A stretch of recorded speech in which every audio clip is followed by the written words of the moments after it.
Bueno, presentamos un paciente de sexo masculino de 71 años de edad. Como factores de riesgo es hipertenso, diabético tipo 2 y dislipémico. Y como antecedentes cardiovasculares, en el año 2013 tuvo una disección aórtica tipo A, por lo que se realizó un Ventral de bono de emergencia con una válvula mecánica número 25. Y desde ese año y posterior a la cirugía evolucionó con una miocardiopatía dilatada con BI severo no coronario. Estuvo en seguimiento por ambulatorio por el doctor Arias y en el año 2015 se le colocó un CDI en prevención primaria, BBI. En julio del 2019 se internó de forma programada para realizarse un bypass aortoilíaco en contexto de un aneurisma ilíaco izquierdo. Y en abril del 2020 tuvo una internación por insuficiencia cardíaca con adecuada respuesta a diuréticos endovenosos e inotrópicos, y en ese momento tenía una fracción de eyección del 28%. Continuó en seguimiento por ambulatorio, el paciente persistía en clase funcional 3-4 pese al tratamiento médico óptimo, y en ese momento se decide la internación para evaluación de pretrasplante cardíaco. Espera un segundo. Aníbal, ¿querés comentar una cosa? Porque vos tenés alguna cosa del seguimiento clínico, ¿no? Sí, este paciente tuvo la disección en el 2013, lo operó Ricardo. Este paciente queda con una miocardiopatía y queda con deterioro severo de la función y se le puso un CDI en ese momento. Yo lo conocí un poco después, en el 2015, y este paciente yo diría que tenía una discrepancia entre una fracción de eyección por un lado muy baja y un paciente que estaba bien medicado, porque estaba con medicación óptima y tenía una clase funcional bastante buena. El año pasado, más o menos septiembre, octubre, él tiene el bypass ahí que cuenta Ramiro, que se hace en ese momento, y a partir de ahí como que se deteriora un poco la clase funcional. Este año, ni bien arranca la pandemia, tenía turno conmigo un lunes y yo lo llamo y entonces me dice el señor que estaba durmiendo sentado. Las últimas noches estaba durmiendo sentado. Bueno, lo llamamos, ahí lo reevaluamos, estaba en falla de bomba, en el eco nuevo tenía 70 en la pulmonar, un ventrículo muy dilatado, y ahí en ese momento se le interroga el CDI y resulta que en todo el último tiempo el paciente tenía un porcentaje de pacing de marcapación muy alto, casi el 100%.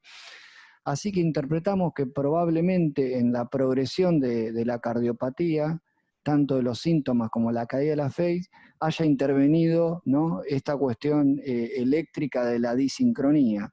Entonces ahí nos preguntábamos si este era un paciente como para resincronizarlo y mejorarlo, que tenga mejoría de la fe y de la clase funcional, o si ya estábamos en fase, digamos, para trasplantar. Y nos quedamos con lo segundo, porque la verdad que este era un paciente que ya estaba en clase 4, estaba medicado óptimo, tenía 70 en la pulmonar, el ventrículo estaba muy dilatado, y otra cosa es que en el último tiempo había deteriorado la creatinina, ¿sí? Antes de julio del año pasado tenía una creatinina normal, y ahora en el último tiempo ya tenía una creatinina de 1,8, una cosa así, es decir, que el paciente estaba peor.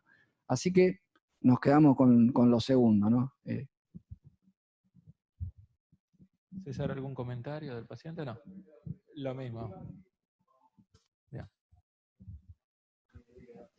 Bueno, cuando ingresó el paciente para evaluación pretrasplante cardíaco, efectivamente estaba en falla de bomba, había entrado 160 de tensión arterial, frecuencia cardíaca de 75, saturando 95% aire ambiente, 3/6 de edemas en miembros inferiores y crepitantes en ambos campos pulmonares.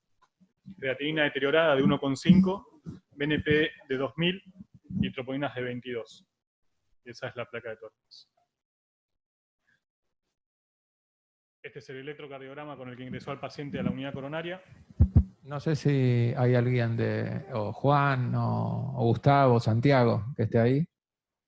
Estaban haciendo. ¿Querés, Aníbal, contar algo? Aníbal, ¿querés contar el electro? Sí, el electro, bueno, se ve ahí que tiene un QRS bien ancho, ¿no?, con ausencia de R en precordial, es una imagen de mi bloqueo. No alcanzo a ver desde acá si tiene espiga. Sí, Y bueno, y es eso, ¿no?, el resumen de que es un paciente que en el último tiempo tenía un porcentaje de pacing de 98%, una cosa así. O sea que evidentemente progresó su enfermedad del sistema de conducción y estaba dependiente del marcapaso. Bien. Bueno, se continuó con la evaluación pre-trasplante cardíaco y como parte de los estudios se realizó un cateterismo derecho. En ese momento tenía una aurícula derecha de 7, capilar de 14, un buen volumen minuto de 4,9, con un índice cardíaco normal, y las unidades Woods en ese momento eran de 1,85. Un crossmatch que tenía clase 1 y clase 2 de 0%, y teniendo en cuenta, digamos, el antecedente del paciente, vamos a mostrar, previo al trasplante, una angiotomografía de aorta torácica y abdominal. Ricardo, ¿querés hacer algún comentario de la angio? Viste, por después lo que viene, ¿no? La complejidad. Esta es la idea de la presentación. Básicamente la disección aórtica o los aneurismas de aorta eran considerados históricamente una contraindicación relativa al trasplante. Eso había que considerarlo. Después algunas cosas fueron cambiando. Lo que nosotros vimos en esta tomografía es una dilatación del arco que estaba medido cerca de 5 centímetros.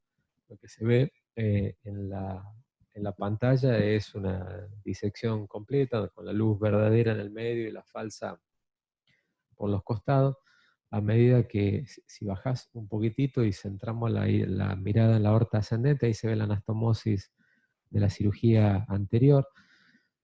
Ante un trasplante cardíaco, digamos, las distancias que nos quedan a nosotros desde el punto de vista técnico no nos permiten el control de la prótesis y el implante del nuevo órgano, porque el sector que queda de aorta para trabajar es demasiado corto, al margen que había que al menos resecar parcialmente ese arco que estaba disecado. Lo que nosotros hicimos en esta, si querés me acerco y con la válvula mecánica, algunas mediciones de la aorta descendente, pero tal vez lo más gráfico sea esto, ¿no? Estas reconstrucciones que no tienen demasiada utilidad, pero si ustedes se ponen a ver, uno tiene el corazón, la pulmo, y tiene este sector de prótesis que es bastante corto, del cual sale todo este sector del arco que está disecado. Intentar colocar un clama acá y trabajar haciendo un trasplante cardíaco estándar implica dejar patología a nivel del arco y bueno, tener un implante técnicamente complejo. En esta rotación, que es la única de la cual disponemos, ven que el arco cercano a la anastomosis está dilatado. Lo que nosotros hicimos en cirugía fue ir un poquito más atrás. Cuando nosotros vemos la imagen del arco aórtico, todo ese sector que estaba distorsionado, roto, digamos, desde adentro, y una aorta relativamente dilatada que va a haber que seguir controlándola en el seguimiento porque probablemente eso pueda dar lugar a aneurismas o dilataciones, sobre todo ahora que el paciente tiene tratamiento corticoide. Yo inicialmente pensaba reemplazar todo el arco durante el trasplante, pero en el desarrollo técnico la verdad que la cirugía se ponía compleja y el razonamiento que hice fue tratar de asegurar el resultado del problema por el cual el paciente estaba yendo a cirugía, que era el reemplazo del corazón. Lo que hicimos fue un reemplazo parcial del arco, se reemplazó el piso, o sea, se llevó con una prótesis a todo este nivel, digamos, resecando todo este sector dilatado, y a partir de allí se controló esa prótesis y hizo un trasplante cardíaco. Problemas potenciales para el futuro, bueno, que dilate la aorta descendente, eso podría ser una posibilidad. Acá le queda solamente un casquete donde tiene incorporado las arterias del sistema nervioso. Eso no creo que genere un problema, pero sí en el largo plazo podría necesitar intervenciones por dilataciones en la aorta descendente. Nosotros hicimos esto en 2 oportunidades, uno por otro paciente se llama Salvatierra, que se hizo a mediados del año pasado, si mal no recuerdo, y esta es la segunda oportunidad. No hay mucha información en la bibliografía sobre disección y trasplante, digamos, con cirugías asociadas en el arco. hay un reporte con reemplazo total del arco, 1 o 2 con reemplazos parciales. Y bueno, nosotros hicimos estos 2 casos que me parece que tenemos que seguirlos un poquito más en el largo plazo para ver si aparecen eventos relacionados con la disección. Actualmente está internado un señor que se llama, de apellido Rodríguez, que tiene otro problema, pero va a exigir la misma solución. Tiene una enfermedad vascular bastante agresiva, tiene aorta de porcelana que no nos permite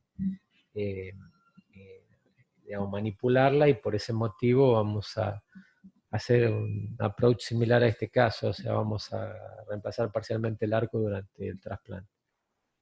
Obviamente la morbilidad, digamos, en ese momento para el paciente podría inferirse que es mayor, porque uno tiene que hacer un paro circulatorio, que no es demasiado largo porque es un reemplazo parcial, pero no deja de ser un paro. Y bueno, sobre eso colocar el trasplante cardíaco. Eso en principio. Comentó rápidamente, pero digamos que el caso presentaba, ustedes están acostumbrados a ver trasplante acá, pero digamos, no es un caso comercial. Claro, 71 años, exacto. Cirugía cardíaca previa, vascular con una cirugía vascular de un año de evolución. Y además, bueno, el problema que planteó con más detalle Ricardo, era un caso, digamos, complejo, y lamentablemente estos casos van apareciendo más porque se ha extendido la edad de los receptores. Bueno, nosotros la hemos extendido, aceptamos donantes de más edad, y pasa en todo el mundo eso. En realidad sí que estas cosas van a pasar, y vos te acordás bien el número, Ricardo, los que tienen reoperaciones, que son el 40%, ¿serán? ¿No? ¿No te escuché? Entre el 30 y el 40. Entre el 30 y el 40% tienen cirugía cardíaca previa, así que digamos, son situaciones que se van a dar más seguido, pero son más complejos, no hay duda. Ricardo, no sé si te escucho mal, pero sí, ¿quién? ¿Puedo hacer una pregunta sobre el seguimiento de este paciente? Digamos, después de la disección, bueno, está recomendado hacer un seguimiento bastante intensivo con tomografía o resonancia, ¿no? ¿Cómo lo planean? ¿Planean hacer una resonancia 1, 3, 6 y 12 meses? ¿O en este paciente cuál es la estrategia? La resonancia tiene la ventaja que podemos hacerla sin contraste, en el caso que haya algún grado de disfunción renal. No sé, Ricardo. No, para el seguimiento yo creo que hacer una imagen antes de esta tomografía es de ahora del trasplante. Yo pensaba hacerle una imagen a los 6 meses. Me parece que una resonancia tendría, como vos dijiste, la ventaja de evitar el contraste. Él tenía cierto grado de alteración en la función renal que mejoró luego del trasplante, asumo que por el componente hemodinámico, pero yo le di una resonancia al cumplido los 6 meses del trasplante. Antes no creo que tenga tiempo de dilatar o a presentar eventos relacionados con la aorta. Bien. Bueno. Yo para ver si, pensando en una respuesta técnica, el otro caso de este señor que ahora está en lista, que también tiene toda ese tiene como toda la aorta ascendente en porcelana, incluso hasta la salida de los vasos supraaórticos calcificados. Pero hay, para los chicos que también son los que van a ablacionar a veces, en algún caso en donde cuando vamos a buscar el órgano se plantea traerse también como más porción de aorta o una aorta más larga, como para pensando en clampear más arriba y que no sea convencional el clamp.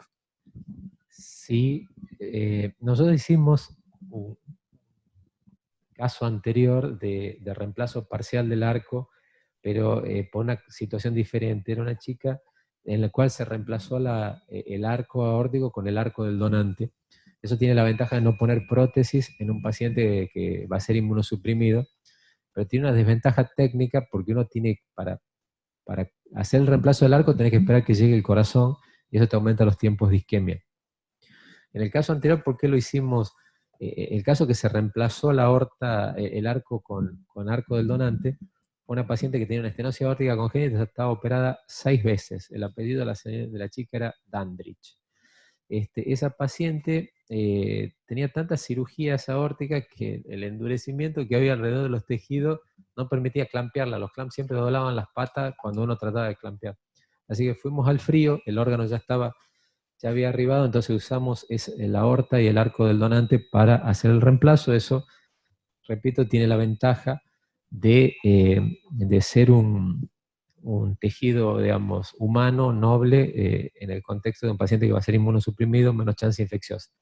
En estos pacientes que tienen disección, el arco es grande, y el arco del donante es un arco de un chico de 20 años, tiene un diámetro en general bastante más pequeño, y adaptar eso a los tejidos del receptor a veces es más complejo. Entonces, en un adulto y demás, pensando en ganar, con diámetros dilatados, pensando en ganar tiempo quirúrgico, yo pondría una prótesis y acortaría los tiempos de isquemia del órgano después. Muchas gracias.